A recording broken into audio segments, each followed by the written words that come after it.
जय नंद लाला जय जय, जय नंद लाला जय गोपाला, जय नंद लाला जय जय।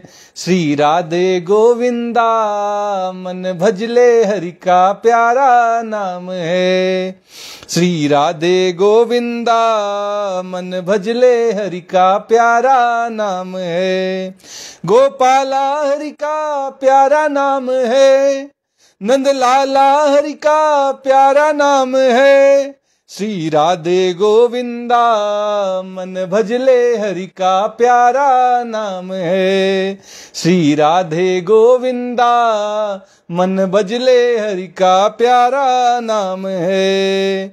अरे मोर मुकुट सिर गलवन माला, केसर तिलक लगाए, केसर तिलक लगाए। वृंदावन की कुंज गलिन में सबको नाच नचाए, हाँ सबको नाच नचाए। श्री राधे गोविंदा मन भजले हरि का प्यारा नाम है। गोपाला हरि का प्यारा नाम है, नंद लाला हरि का प्यारा नाम है।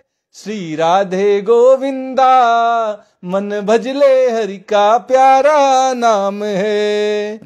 अरे यमुना किनारे धेनु चरावे, माधव मदन मुरारी, माधव मदन मुरारी। मधुर मुरलिया जब ही बजावे, हर ले सुध बुध सारी, हाँ हर ले सुध बुध सारी। श्री राधे गोविंदा मन भजले हरि का प्यारा नाम है। गोपाला हरि का प्यारा नाम है, नंद लाला हरि का प्यारा नाम है।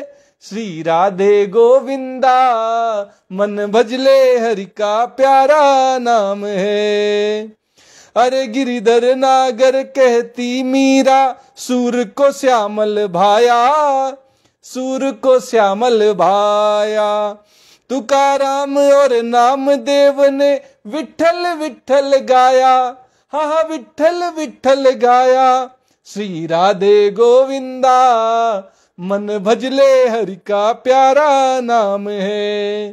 गोपाला हरि का प्यारा नाम है, नंद लाला हरि का प्यारा नाम है। श्री राधे गोविंदा मन भजले हरि का प्यारा नाम है।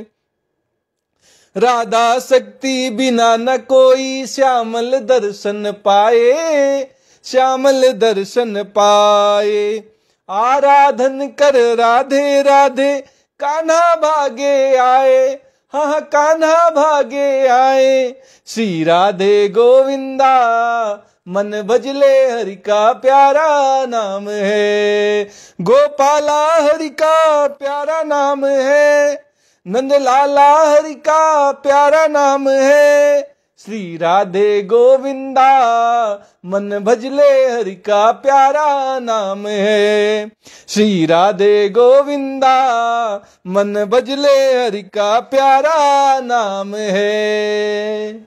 जय श्री कृष्णा। आज के इस श्रीमद् भागवत महात्म्य के इस सत्र में आप सबका स्वागत है। कल हम जब इस श्रीमद् भागवत के महात्म्य पर, जो कि पद्म पुराण के उत्तरखंड के अंतर्गत बताया गया है, इस पर जब चर्चा कर रहे थे तो नारद जी की भक्ति से मुलाकात का प्रकरण चल रहा था। नारद जी एक बार धरती को सब स्थानों में सबसे ज्यादा महान पवित्र जानकर धरती पर आए। इस धरती पर आने के बाद जहां जहां पवित्र तीर्थ स्थान हैं, भगवान के बढ़िया मंदिर हैं, वहां वहां नारद मुनि पहुंचे। उनको लगा कि उनको मन को संतोष देने वाली शांति प्राप्त हो जाएगी, लेकिन सारे तीर्थों का भ्रमण करके भी उनको मन को संतोष देने वाली शांति न प्राप्त हुई। घूमते फिरते वे वृंदावन धाम को आ पहुंचे, जहां पर भगवान श्री कृष्ण ने अपनी लीलाएं की थीं, बाल लीलाओं से सबको आनंदित किया था। वहां उन्होंने एक आश्चर्यजनक दृश्य देखा। एक नई नवेली स्त्री, नव युवती बैठी रो रही थी। कभी उसके पास पड़े हुए दो वृद्ध पुरुषों को जगाने का प्रयास करती थी तो कभी रोने लगती थी। उसके साथ बहुत सी स्त्रियां थीं, सैकड़ों स्त्रियां उसकी सेवा में लगी हुई थी, लेकिन फिर भी वो दुखी थी।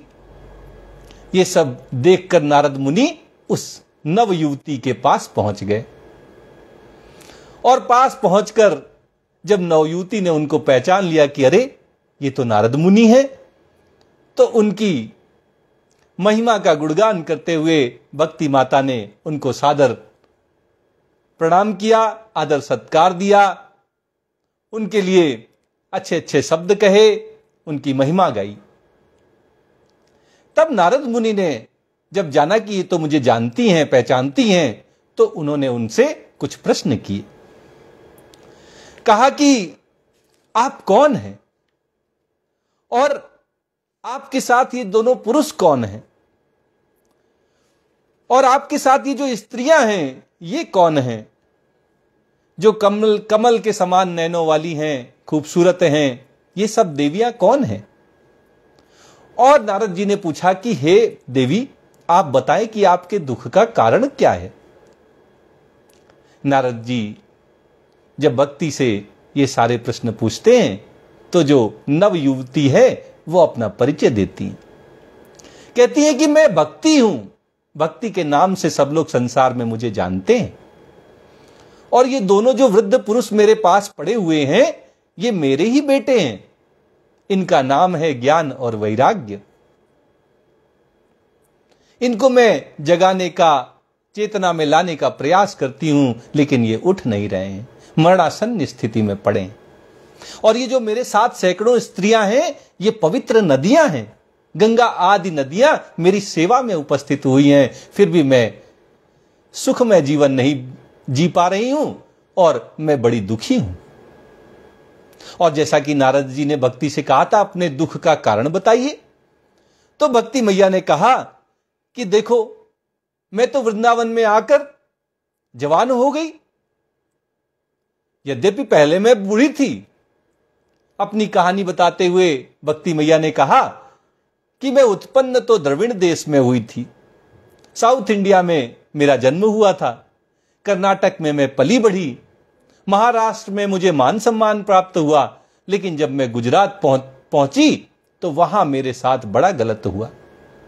कलयुग का प्रभाव आ पड़ा था, घोर कलयुग के प्रभाव से गुजरात के लोग पाखंडी हो गए थे और उन्होंने भक्ति को अंग भंग करके बड़ा कष्ट पहुंचाया, बड़ा दुख पहुंचाया। भक्ति वृद्धावस्था को प्राप्त हुई, अपने बेटों के साथ जैसे तैसे वो वहां से चलकर वृंदावन धाम को आ पहुंची। वृंदावन धाम तो भगवान का धाम है, श्री राधा रानी का धाम है। वहां पर आकर जैसे भक्ति के जीवन में नई चेतना आ गई, वो नित्य प्रति जवान होने लगी, खूबसूरत हो गई, लेकिन उनके जो दोनों बेटे थे उनके ऊपर कोई वृंदावन धाम का प्रभाव नहीं पड़ा। ज्ञान और वैराग्य वृंदावन में जाकर भी ना तो जवान ही हुए और ना हष्ट पुष्ट हुए, वे मरणासन्न स्थिति को प्राप्त हुए। भक्ति मैया नारद जी से कहती हैं, इमौ तु सहितावत्र सुतौ में क्लिश्यतः श्रमात् इदम स्थानम परित्यज्य विदेशम गम्यते मया। भक्ति मैया ने नारद जी से कहा कि सामने पड़े हुए ये दोनों मेरे पुत्र मरणासन्न, थके मांदे, दुखी हो रहे हैं, और इन्हीं के कारण अब मैं वृंदावन धाम को छोड़कर कहीं और जाना चाहती हूं। मां के पुत्र जहां दुखी हो वहां मां ज्यादा देर नहीं रह सकती, वो अपने पुत्रों को लेकर चल देती है। और भक्ति मैया अपने दोनों पुत्रों का ख्याल रखने के लिए, उनको पुनर्जीवन देने के लिए वृंदावन धाम को छोड़कर कहीं और जाना चाहती हैं। नारद जी ने पूछा था कि भक्ति मैया आपका दुख का कारण क्या है। उसके उत्तर में भक्ति कहती है, जरठत्वं समायातौ तेन दुखेन दुखिता साहम तू तरुणी कस्मात् सुतौ वृद्धा विमौ कुतः। भक्ति कहती है कि ये दोनों तो मेरे पुत्र बूढ़े हो गए हैं और इसी से मैं दुखी हूं, यही मेरे दुख का कारण है। मैं तरुणी क्यों हूं, मैं जवान क्यों हूं और ये दोनों मेरे पुत्र बूढ़े क्यों हैं, यही तो मेरे दुख का कारण है। यही बात मेरी समझ में नहीं आ रही है। कहती है त्रयाणाम सहचारित्वात् द्वैपरीत्यम कुता स्थितम घटते जरठा माता तरुणौ तनयाविति। भक्ति कहती है कि हम तीनों साथ साथ रहने वाले हैं, हम एक साथ रहते हैं। भक्ति बिना ज्ञान और वैराग्य के नहीं आती, ज्ञान भक्ति और वैराग्य के बिना नहीं आता, और वैराग्य भी बिना ज्ञान और बिना भक्ति के नहीं आता। ये तीनों साथ साथ चलते हैं। अच्छा, ज्ञान के लिए बहुत पढ़ना पड़ता होगा ना, बड़े शास्त्रों का अध्ययन करना पड़ता होगा, तब ज्ञान आता होगा। वैराग्य के लिए तो घर बार छोड़ के चल देना पड़ता होगा। आप बताइए, आपका क्या कहना है? ऐसा बिल्कुल नहीं है। श्रीमद् भगवत गीता में भगवान ने स्वयं कहा कि जब किसी के अंदर भक्ति का उदय होता है तो ज्ञान और वैराग्य तो भगवान उसको अपनी कृपा से दे देते हैं। इसके लिए अलग से प्रयास नहीं करना पड़ता। वो कर्म योगी भी बन जाता है, वो ज्ञान योगी भी बन जाता है। निष्काम भाव से कर्म भी करने लगता है और उसमें ये ज्ञान भी आ जाता है कि मैं भगवान का हूं और भगवान मेरे हैं। बहुत शास्त्रों को पढ़कर कोई ज्ञानी नहीं होता। घर छोड़कर आश्रम पकड़ लेने से, पुत्रों को छोड़कर अपने सेवकों को पकड़ लेने से कोई वैरागी नहीं हो जाता। यहां पुत्र हैं, वहां चेले चपाटी बन जाएंगे। इससे क्या भला होगा, क्या परिवर्तन होगा? घर का नाम आश्रम रख लो और पुत्रों को शिष्य कहकर पुकारने लगो। यही तो अंतर आएगा जीवन में, और तो कोई अंतर नहीं आएगा। हम सब जैसे हैं वैसे ही ज्ञान और वैराग्य से युक्त हो सकते हैं। वैराग्य का मतलब बस इतना है कि जो संसार से हमने अपना संबंध जोड़ लिया है, इस शरीर से मैंपन जोड़ लिया है कि मैं शरीर हूं, ये संसार मेरा है, ये मेरी पत्नी है, ये मेरे माता पिता हैं, ये मेरे पुत्र है, पुत्री हैं। ये जो ममता आसक्ति हम अपने साथ जोड़ बैठे हैं संसार के साथ, इसको हटा देना। ये संसार से हमारा कोई संबंध है नहीं, और हमने संबंध जोड़ रखा है, अपनी तरफ से जोड़ रखा है। अगर ये माना हुआ संबंध हम तोड़ दें, इस संबंध का विच्छेद कर दें, तो बस यही वास्तविक वैराग्य है।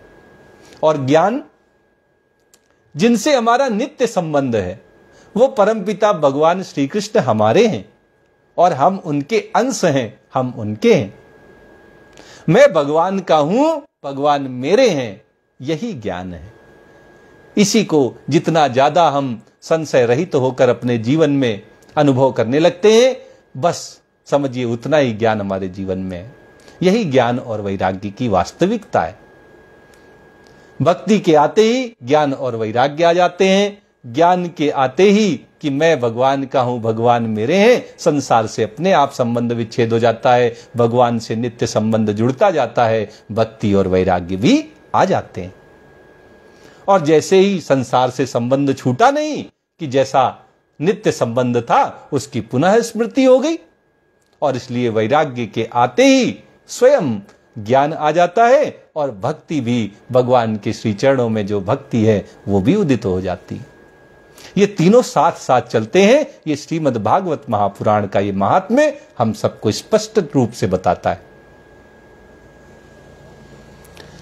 तो भक्ति मैया कहती हैं कि त्रयाणाम सहचारित्वात्, हम तीनों साथ साथ चलते हैं, साथ साथ रहते हैं। फिर वैपरीत्यम कुतः स्थितम, फिर ये विपरीतता क्यों आ गई? माता मैं हूं, मैं तो जवान हो गई, और पुत्र ये हैं, ये बूढ़े हो गए। ये उल्टा कैसे हो गया, आप बताएं। घटते जरठा माता तरुणौ तनयाविति। होना तो ये चाहिए कि माता बूढ़ी हो और उनके बेटे जवान हो, लेकिन यहां तो उल्टा हो रहा है, विपरीतता आ गई है। माता तो जवान है और बेटे बूढ़े हो गए हैं। यही बात भक्ति मैया को परेशान कर रही है, उनके दुख का कारण है।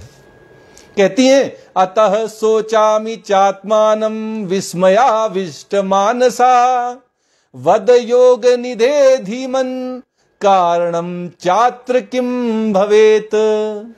भक्ति मैया विनम्रता पूर्वक अब नारद मुनि से कहती हैं कि इसी से मैं आश्चर्यचित्त से अपनी इस अवस्था पर शोक कर रही हूं।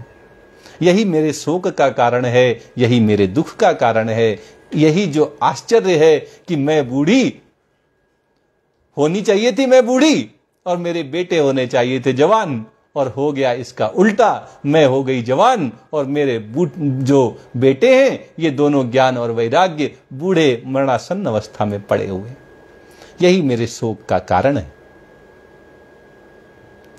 अब भक्ति मैया अपना कारण जो दुख का है वो बताने के बाद नारद मुनि से कुछ आशा करती हैं, उनसे कुछ अपनी इच्छा व्यक्त करती हैं। कहती हैं कि आप तो योग निधि हैं, आप तो योगी हैं, आप परम बुद्धिमान हैं, धीमन। तो इसका क्या कारण हो सकता है? किस कारण से माता होकर भी मैं जवान हो गई हूं और पुत्र होकर भी ये बूढ़े हो गए हैं? इसका क्या कारण हो सकता है? हे नारद मुनि, आप मुझे बताइए। जब कोई संत से कोई विनम्रता पूर्वक प्रश्न करता है, अपनी जिज्ञासा व्यक्त करता है, तो संत तो बड़े दयालु होते हैं, बड़े करुणावान होते हैं, वो उनकी उन जिज्ञासाओं को शांत कर देते हैं। नारद मुनि तो देवर्षि हैं, सदा भगवान के ही भजन कीर्तन में लगे रहते हैं, विरक्त महापुरुष हैं। वे भी भक्ति माता की इस जिज्ञासा को शांत करने के लिए कहते हैं, ज्ञानेनात्मनि पश्यामि सर्वमेतत्त्ववानघे न विषादस्त्वया कार्यो हरि समते करिष्यति। नारद उवाच, नारद जी कहते हैं, ज्ञानेनात्मनि पश्यामि सर्वमेतत्त्ववानघे। कहते हैं कि हे साध्वी, मैं अपने हृदय में ज्ञान की दृष्टि से तुम्हारे संपूर्ण दुख का कारण देखता हूं।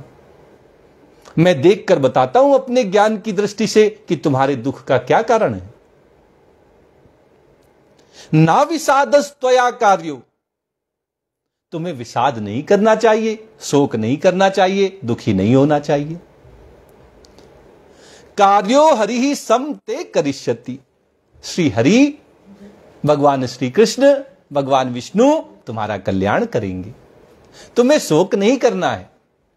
इस श्लोक के माध्यम से नारद मुनि के द्वारा ये कहे हुए शब्द हम सब के जीवन में कल्याण करने के लिए मार्ग खोल रहे हैं, एक रास्ता दिखा रहे हैं कि हम भी अगर अपने जीवन में कल्याण की प्राप्ति चाहते हैं, अपना कल्याण स्वयं करना चाहते हैं, तो बस इतना सीख लें कि जब जब जीवन में दुख आएगा तो हमारा ध्यान दुख पर नहीं जाएगा।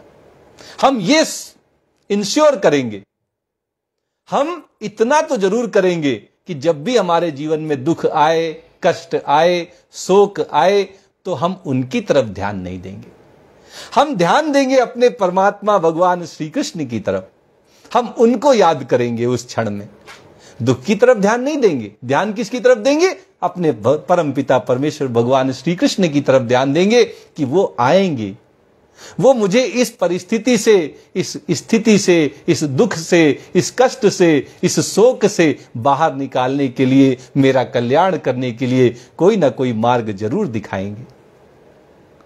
अगर इतना हम अपने जीवन में परिवर्तन ले आए तो चाहे हम जो कुछ कर रहे हैं जीवन में, हम जैसे भी जी रहे हैं, जैसे भी धर्म में हैं, जैसे भी संप्रदाय में हैं, जैसे भी जाति में हैं, जो भी हमारे जीवन में हम कार्य कर रहे हैं, वो सब करते हुए भी हमारा कल्याण हो सकता है। अच्छा, दुख तो सबके जीवन में आएगा, आपके जीवन में तो नहीं आएगा? आएगा। सबके जीवन में दुख आएगा, सबके जीवन में कष्ट आएगा, सब कोई कभी ना कभी शोकमग्न होगा, ये सबके जीवन में होगा, क्योंकि ये संसार है, यहां पे तो ये होना ही है। लेकिन इतना हम कर सकते हैं कि जब भी सुख शोक आएगा, दुख आएगा, कष्ट आएगा, तो हम इनके ऊपर ज्यादा ध्यान नहीं देंगे, रोएंगे नहीं, चिल्लाएंगे नहीं, बिलखेंगे नहीं, छाती नहीं पीटेंगे। हम अपने भगवान श्री कृष्ण का सुमिरन करेंगे, भक्ति करेंगे, उनको याद करेंगे, उनको कहेंगे कि भगवान ये दुख आया है तो आपने जरूर हमारे कल्याण का कोई मार्ग सोचा होगा, बस हमारा धैर्य बना रहे, ये धैर्य हमारे साथ रहे। बाकी मुझे पता है कि आप तो हो, तो हमें कोई चिंता करने की आवश्यकता नहीं है। जब परमात्मा हमारे साथ है तो हमारा कल्याण ही होगा। अगर हम इस तरह भगवान श्री कृष्ण के श्री चरणों में मस्तक झुका दें, उनके भरोसे हो जाए, तो निश्चित रूप से हमारा कल्याण हो जाएगा। यही नारद मुनि हम सबको सिखाना चाहते हैं, यही आश्वासन वो भक्ति मैया को दे रहे हैं। कहते हैं ना विषादस त्वया कार्यो हरि ही सम ते करिष्यति। तुम्हें शोक करने की आवश्यकता नहीं है, तुम्हें विषादग्रस्त होने की, डिप्रेशन में जाने की जरूरत नहीं है। भगवान श्री कृष्ण है ना, और है तो तुम्हारा कल्याण करेंगे, तुम्हारे कल्याण का मार्ग भगवान जरूर खोलेंगे। ऐसा आश्वासन देने के बाद अब नारद मुनि अपने हृदय में ज्ञान की दृष्टि से भक्ति मैया के कष्ट का कारण जानना चाहते हैं। सूत उवाच, सूत जी सौनक ऋषि से कहते हैं, क्षण मात्रेण तज ज्ञात्वा वाक्य मूचु मुनीश्वरः। क्षण भर में, ये योगियों की निशानी है, किसी के दुख का कारण जानने के लिए उनको लंबा समय नहीं लगता। सूत जी कहते हैं कि मुनिवर नारद जी ने एक क्षण में ही भक्ति के दुख का कारण जान लिया, और जानकर भक्ति से कहा, नारद उवाच, क्या कहा, शृणुस्वावहिता बाले युगोयम दारुणः कलिः तेन लुप्ता सदाचारो योग मार्गस्तपांसि चा। देवी सावधान होकर सुनो, मैंने जान लिया तुम्हारे दुख का कारण। क्या कारण है? तुम्हारे दुख का कारण ये दारुण कलयुग है। कलयुग के कारण तुम्हें ये दुख प्राप्त हो रहा है। कलयुग में सब उल्टा पुल्टा होता है। कलयुग के आ जाने के कारण इस समय सदाचार, योग मार्ग और तप, जितने भी ये साधन हैं, ये सारे लुप्त हो गए हैं। नारद जी कहते हैं, ज्ञान और वैराग्य को जीवित रखने वाले जितने साधन हैं, सदाचार, योग मार्ग, तप, ये सारे के सारे साधन भी कलयुग के प्रभाव से लुप्त हो गए। लोग जो हैं वो अघासुर जैसे हो गए। नारद मुनि कहते हैं, जना अघासुरा यान्ते साठे दुष्कर्म कारिणः इह संतो विसीदन्ति प्रहर्षन्ति साधवः। नारद जी कहते हैं कि संसार में अब तुम जहां देखो, वहां जितने सत्पुरुष हैं वे सब दुखी हैं। वो कष्ट झेल रहे हैं, दुख में जीवन व्यतीत कर रहे हैं। कौन? जो सत्पुरुष हैं, सदाचारी हैं।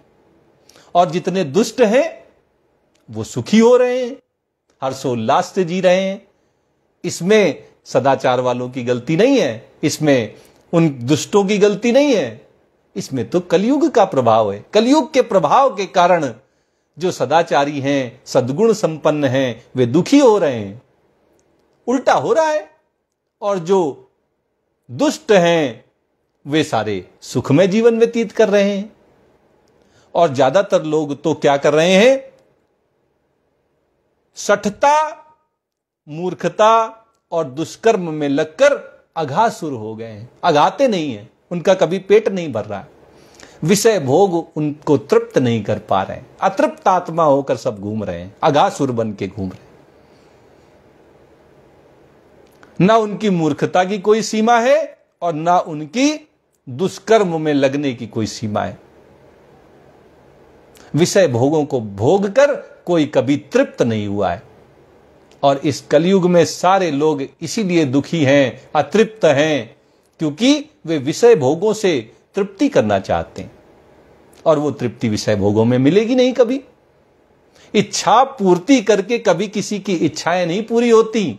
एक इच्छा पूरी करोगे और 4 इच्छाएं नहीं खड़ी हो जाएंगी। ये तो आपका अपना अनुभव है, इसमें तो ज्यादा व्याख्या करने की आवश्यकता नहीं है। आप अगर एक इच्छा पूरी करने के लिए जाते हैं तो उसके बाद तो आपके अंदर कोई इच्छा नहीं रह जाती होगी। ऐसा ही होता है? नहीं, ऐसा नहीं होता है। एक इच्छा पूरी हुई नहीं कि कई नई इच्छाएं एक साथ उठ खड़ी होती हैं। उनको लगता है कि अरे जब एक इच्छा पूरी कर दी है इसने तो और भी करेगा, इसलिए सारी इच्छाएं मुझे भी पूरा करो, ऐसा कहते हुए खड़ी हो जाती। विषय भोगों के साथ भी ऐसा ही है। जितना हम भोगों को भोगने में लगते जाते हैं, दुष्कर्मों को करने में लगते जाते हैं, उतने ही अतृप्त हो जाते हैं, अघासुर के जैसे हो जाते हैं। कभी नहीं अघाते, कभी नहीं तृप्त होते। ये कलयुग का प्रभाव है। धत्ते धैर्यम तु यो धीमान स धीरा पंडितोऽथवा। तो ऐसे में करें क्या? उपाय क्या है इस कलयुग के प्रभाव को नष्ट करने का? नारद मुनि कहते हैं कि धत्ते धैर्यम तु यो धीमान। इस कलयुग में जिस मनुष्य ने धैर्य को धारण कर लिया है, जो धैर्यवान है, पेशेंस है जिसके अंदर, वही सबसे बड़ा ज्ञानी है, वही वास्तव में पंडित है। आज पंडित वो नहीं है जिनको बड़ा ज्ञान है, बड़े वेद पढ़ रखे हैं, शास्त्रों का बड़ा जानकार है, वो पंडित नहीं है। बुद्धिमान वो नहीं है जिसने बड़ी बड़ी डिग्रियां ले रखी हैं, नामी गिरामी यूनिवर्सिटी में जाकर पढ़ा है, वो बुद्धिमान नहीं है। वास्तविक बुद्धिमान, वास्तविक पंडित वो है जो धैर्य धारण करना जानता है, जो पेशेंस जिसके अंदर है, वही वास्तव में पंडित है, वही बुद्धिमान है। इस कलयुग में और कुछ काम नहीं आता। धैर्य रखो। धैर्य जो है वो कभी साथ नहीं छोड़ता, और जिसने धैर्य को धारण कर लिया उसका तो कल्याण ही कल्याण होता है। बाहर की परिस्थितियां, स्थितियां कभी उसको प्रभावित नहीं कर पाती, कभी उसको विचलित नहीं कर पाती। इसलिए हम सबको भी नारद मुनि के इस उपदेश से ये सीखना चाहिए कि अपने जीवन में धैर्य धारण करें, पेशेंस रखें, हड़बड़ी में ना रहें। हड़बड़ी में रहकर अघासुरी बन सकते हैं, और कोई ज्यादा कुछ इससे ज्यादा नहीं कर सकते।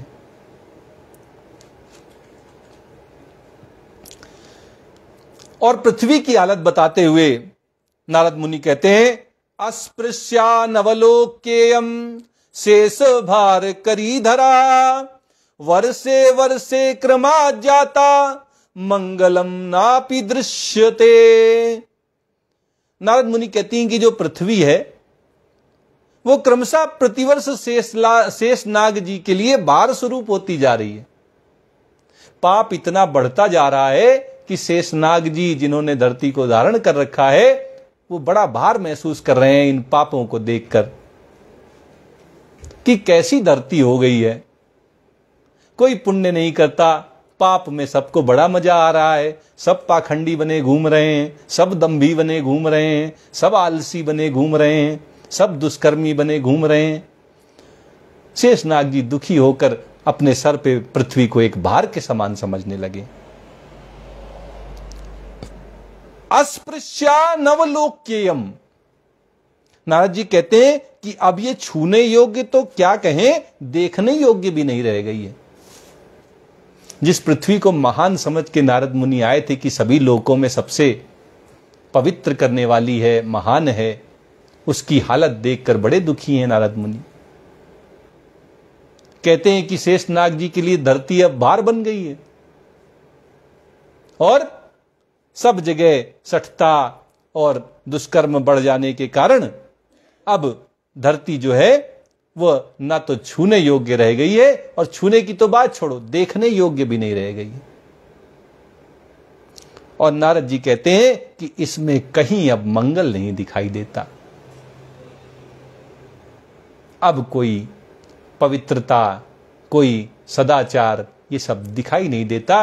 अब कोई मंगल कारक जो चिन्ह है वो धरती पे मुझे नहीं दिखाई दे रहे हैं कि जिससे लग सके कि हां आगे जाकर कुछ अच्छा परिवर्तन होगा। ये नारद जी के वचन है। नारद जी ने भक्ति मैया से ये बातें कही हैं। न त्वामपि सुतै साकं कोपि पश्यति सांप्रतम अनुरागान धैर्य जरत्वेन संस्थिता। कहते न त्वामपि सुतै साकं कोपि पश्यति सांप्रतम उपेक्षिता अनुरागान धैर्य। कहते हैं अंधे अनुराग के कारण, अनुराग में, आसक्ति में, विषय भोगों में पड़कर लोग अंधे हो गए। उनकी सूझबूझ मिट गई है, ज्ञान और वैराग्य उनके जीवन से गायब हो गए हैं। विषय अनुराग के कारण अंधे हुए जीवों से उपेक्षित हो जाने के कारण ज्ञान और वैराग्य को पूछने वाला कोई बचा नहीं है। और इसलिए उपेक्षा के कारण तुम्हारे ये दोनों पुत्र जर्जर अवस्था को प्राप्त हो गए हैं, ये मरणासन्न हो गए। तुम भी इसी उपेक्षा के कारण गुजरात में जर्जर अवस्था में आ गई थी। वृंदावनस्य संयोगात पुनस्त्वं तरुणी नवा धन्यम वृंदावनम तेन भक्तिर्नृत्यति यत्र चा। नारद जी कहते हैं उपेक्षा के कारण तुम जर्जर अवस्था को हो गई थी, प्राप्त हो गई थी, लेकिन वृंदावनस्य संयोगात, वृंदावन में आ जाने के कारण, वृंदावन से संयोग हो जाने के कारण, जुड़ाव हो जाने के कारण, संबंध जुड़ जाने के कारण पुनस्त्वं तरुणी नवा, तुम एक बार फिर से नवयुवती हो गई हो, तुम जवान हो गई हो। वृंदावन की महिमा देखिए। बोली वृंदावन धाम की जय, श्री कृष्ण जूलाल की जय, बाके बिहारी लाल की जय, राधा रमण सरकार की जय, राधा वल्लभ लाल की जय। बोलिए जय जय श्री राधे, जय जय श्री राधे, जय जय श्री राधे। वृंदावन की महिमा देखिए। जो भक्ति जर्जर अवस्था में थी, वृद्धावस्था को प्राप्त हो गई थी, केवल वृंदावन के साथ संबंध जुड़ जाने के कारण, वृंदावन में आ जाने के कारण वो फिर से जवान हो गई हैं। धन्यम वृंदावनम तेन भक्तिर नृत्यति यत्र चा। धन्य है वो वृंदावन धाम जहां पर आकर भक्ति सर्वत्र नृत्य कर रही हैं। हमेशा हर जगह भक्ति ही भक्ति दिखाई देती है वृंदावन में, और इसलिए भक्ति नाचती है वृंदावन में। ये वृंदावन की महिमा है। आज श्रीमद् भागवत का ये महात्म्य यहीं तक करते हुए आइए श्रीमद् भागवत की आरती करते हैं और इसके बाद इस सत्र को संपन्न करते हैं। श्री भागवत भगवान की है आरती, पापियों को पाप से है तारती। श्री भागवत भगवान की है आरती, पापियों को पाप से है तारती। ये अमर ग्रंथ, ये मुक्ति पंथ, ये पंचम वेद निराला, नव ज्योति जलाने वाला। ये अमर ग्रंथ, ये मुक्ति पंथ, ये पंचम वेद निराला, नव ज्योति जलाने वाला।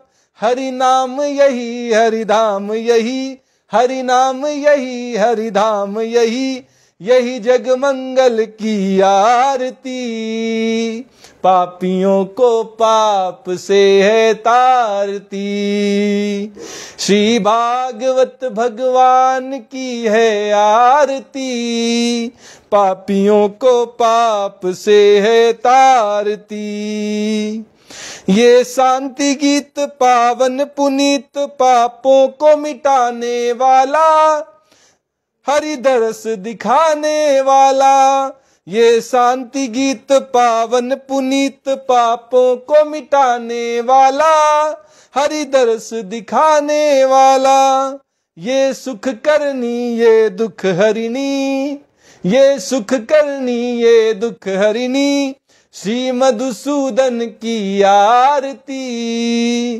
पापियों को पाप से है तारती, श्री भागवत भगवान की है आरती।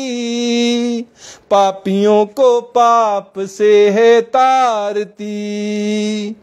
ये मधुर बोल जग फंद खोल, सन्मार्ग दिखाने वाला, बिगड़ी को बनाने वाला। ये मधुर बोल जग फंद खोल, सन्मार्ग दिखाने वाला, बिगड़ी को बनाने वाला। श्री राम यही घनश्याम यही, श्री राम यही घनश्याम यही, यही प्रभु की महिमा की आरती। पापियों को पाप से है तारती, श्री भागवत भगवान की है आरती। पापियों को पाप से है तारती, श्री भागवत भगवान की है आरती। पापियों को पाप से है तारती। जय श्री कृष्णा। जय